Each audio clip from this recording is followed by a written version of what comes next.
Never been the bad guy for good reason. You're probably not the good guy. So the phrase standing on business has been trending for a couple years now, I guess. And I just want to speak on that for a minute.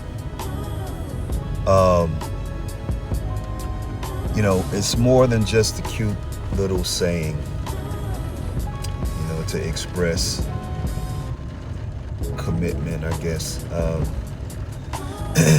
to your beliefs. It's just that. It's commitment. It's a modern phrase for conviction, for being about what you say you're about, saying what you said, as they say, and not wavering from that. And I just want to speak for a minute on that and say, if it's one thing to say it, it's one thing to quote unquote mean what you say, it's another thing to walk that thing out all the way out. And it can get rough sometimes, especially in relationships. And of course, I mean marriage and romantic relationships, but not just relegated to that. Any relationship, your friendships, your associations, your casual associations, your job, your relationship with your political affiliation, relationship with your church, your country. When you recognize that maybe you've been playing a part in the dysfunction of that relationship, can't always blame the other party. You have an obligation to, at that point, if you're going to stand on business of health, changing things around for the better, not participating in the dysfunction of the situation. If you're going to really stand on business, you got to look in the mirror and deal with yourself first. That inner you, the enemy in you. You got to look in the mirror and go, what have you been doing to contribute to this? And what are you going to stop to put it on a pathway of health? And if you do that, that's just the beginning, because if you do that, you are going to be hated.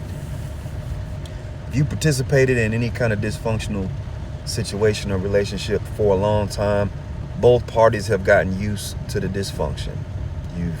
You've learned to adapt, cope, create more dysfunction on top of dysfunction because you don't want to deal with the root of all of it. It's easy to blame other people, and other situations, other organizations. But if it's a dysfunctional relationship, both of you people, parties, are contributing to the dysfunction. And the moment you actually pull away from that, the moment you look at yourself and deal with you, and say, no, I'm not doing this anymore. You got to be okay with being hated. You got to be okay with standing alone. You got to be okay with feeling very uncomfortable for a season, because it's going against the energy you've created, your nervous system, your thoughts, everything is calibrated to the dysfunction, and now you're remixing it all, and it's going to be uncomfortable for every party involved, including yourself. So I just wanted to say a little bit about that. When you say you're standing on business, that's deep waters. But I want to encourage you to continue to do that.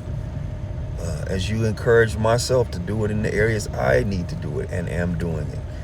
Because we say the truth will make us free, and the key word in there is make. It's a process. If you're going to do more than just talk truth and stand on it, there's a process, and it can get lonely. But on the other side of that is the proverbial promised land, where everything is not necessarily perfect, but you have detached and detoxed from the toxification. And you are now walking in freedom. May look different. Relationships may be different. People may not be there that were before. May be a new set of everything. Maybe alone for a season. But walking in freedom, really being liberated, is worth its weight in gold, and it's way more valuable than going along to get along in dysfunction. Yeah, do that. Stand on business. For real, for real. Remember, you got to go through it to get to it. One love.